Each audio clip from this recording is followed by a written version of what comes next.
Okay, good morning mga kasimanwa live sa office. Aton nga officer in charge naman siya PNP. No? We have this morning si Police Captain Eulogio Pano Jr. Nag-serving officer in charge naman siya. Sir, magandang umaga po. Meron po tayong hacking incident kagabi dito sa ating AOR, particularly sa Huyaw-Huyaw. Any update, sir, sa nasabing insidente? Good morning sa listeners and viewers ng Energy FM. And also to K5. Good morning. At around 7:14 evening on July 16, 2056, we received a call from concerned citizen, Mary Jane Morales of Barangay Huyaw naman siya, informing that there was a hacking incident transpired at said barangay. Okay. Yung victim, sir, kumusta? The victim was identified as Ronald Fuentes Mosquera alias Nano, 38 years old, single, resident of Barangay Aliputos, Numancia, Aklan. And then based, sir, sa investigation, ano hong nag-transpire, bakit at paano po nataga ng suspect na identified na rin naman itong biktima natin? At around 7:10 p.m. July 26, while the victim, Ronel Fuentes alias Nano, together with his friends, Aljon Briones and Janray Magpusaw, were drinking Red Horse at the said concrete table in front ng store. Mm-hmm. Located sa Barangay Huyaw naman siya, Aklan. The suspect, Michael Naingi Hiasyong, together with the identified companion, arrived at the place. Okay. Allegedly uttered that words twice, alin karon or leave this place, directing Jan Mapusaw and Aljon Briones to leave. Since in danger, Aljon Briones immediately entered the store. When Michael repeated his statement, John Ray Mapusaw asked why they were being driven away. Mm-hmm. Since they were merely drinking. Moments later, si alias Nano stood up and moved toward the entrance of said store, but he was cornered by the suspect. Mm-hmm. Then he repeated it, hack the victim Ayun. several times. Oo. Saan yung tama, particularly, sir, ng victim natin? Yung tama ng victim natin sa both hands. Ambutans lang. So, hindi Depends man, po. ano? Oo. Bali siya, pinapare siguro yung attack sa kanya ng suspect. Oo. Okay. Sa layman nating pakintindi, yung away ng suspect sa kabiktima, parang hindi sila ang naunang nagkalaban. Supposedly dapat may kalaban itong suspect. Pagkantak ng investigation ng investigator natin, bali, di rin alam ng victim na siya pala yung puterya ng suspect. Bali yung dalawang kasama ng biktima natin, pinaalis ba ng suspect. Ay, sus. Umalis ang dalawang, pag umalis din yung dalawang Kumpanya. kasama, pinalis niya, then siya na yung pinuterya. After that, bali si John Ray, yung kasama ng victim, while na tinataga ng suspect yung biktima natin, sumigaw ba na tama na yan. Ginawa. But ang suspect, he turned ang galit doon sa sumigaw na tama na yan. At saka hinabol o pulso ng taga. Kaso he managed to escape. After that, may isang tao doon sa place na sumigaw na tatawag ng pulis. Sensing na narinig ng suspect na tatawag ng pulis, tumakbo na. Para na-alarma din siya. Natakot siguro. Tumakbo na yung suspect. Sino ba yung motibo nito?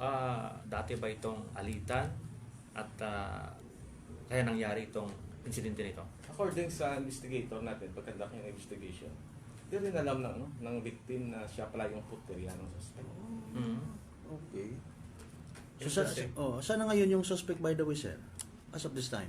Kasi this time sa buong gina-track passing nga ito ng mga operatiba at saka sa mga intel natin kung saan yung whereabouts siya. True manhunt sa gihapon, sir? Yes. Operation. Na-recover po yung itak, sir. Hindi. Dala-dala ng suspect. Oo. May latest tayo information, by the way, sa medical status ng victim, given na I don't know kung sa treatment siya ng doktor siguro, no, kung serious ba yun or hindi yung As of injury. now, nandun pa sa hospital. Kaya sige pa yung treatment ng doktor. Sa kanya. So, pakidescribe yung tama ng biktima, sir? Talaga? Bali daw, both hands niya, bali pinapare niya yung ano, parang dinidefend niya yung self niya. Oo. Parang yan yung sinasangga niya ba yung ano, hindi sa Puruhan. matamaan sa katawan. Mm. Bali yung tama niya dito eh. Sa kamay talaga. Kamay. Oo. Yung biktima nito, sir, nakainom talaga, hindi pa nakapag laban, at tapos yung suspect nakainom din or According sa sa investigation, bali yung suspect nakainom rin. At saka yung biktima, umiinom siya ng tatlo eh. Yung sa store. Sa store. Mm-mm. Okay. So ito lang yung pinakahuling insidente o may mga previous pa silang away na nangyari sa barangay, sir, base sa yung investigation? According sa investigation ng ating investigator, parang ito lang. Ngayon ang nangyari. Okay. So walang masasabi yung biktima kung ano yung kanyang nagawa o bakit ginawa ng suspect yun? Kumuna, ang sabi ng pag-conduct ng investigation ng investigator doon, wala na siya alam nga siya pala yung punteriya ng suspect Okay. natin. Kaya na-surprise siya. Yes, so unaware siya ba Mm. na di niya alam na siya yung punteriya ng suspect. If ever, sir, ano yung magiging treatment natin sa kaso na to? Is this initially referable sa barangay or may intent na yung victim if ever na mag-file ng complaint? We will file a complaint. If the victim na pursue to file a case, we will file a case. We will assist him. Ano kayang possible kaso, sir? Titingnan pa natin ng further investigation kung makafall Doon sa na magbabase, no? frustrated homicide or sa frustrated murder. Ina-assist pa namin yung Depende sa assessment ng medical yes, at saka yung nung intent pa. Yun, ayun. ng krimen. Ng suspect sa sa conduct ng investigation. Oh. Sa inyong palagay, sir, yung suspect saan pa ngayon, no? Napuntahan niyo yung mga pamilya, kaibigan, so far? Bali yung siya, hindi yan naglalagi sa isang lugar eh. Pero may nilid na rin kami kung saan yung Pero hindi pa natin ma-reveal kasi continuous pa yung pursuit mo sa suspect. Oh. Background po ng cancer, yung suspect? Ano trabaho, if ever? Ano siya do dyan eh. Hindi mo parang hindi naglalagi sa isang lugar. Parang daw jobless rin. Parang ganun. Palipat-lipat? Oo, ginatrack pa namin ng tracker team. Okay. Kung saan sa yung Talaga. What about yung victim, sir? May klaro na kung anong trabaho niya? Bali yung victim natin, may previous case yan. May previous case yan. Pero hindi related sa suspect? Hindi. Okay. Baka naman, in fairness, and with all due respect sa further investigation natin, sir, baka may problema na hindi lang na-reveal kung speaking and given na hindi daw alam ng victim yung atraso niya.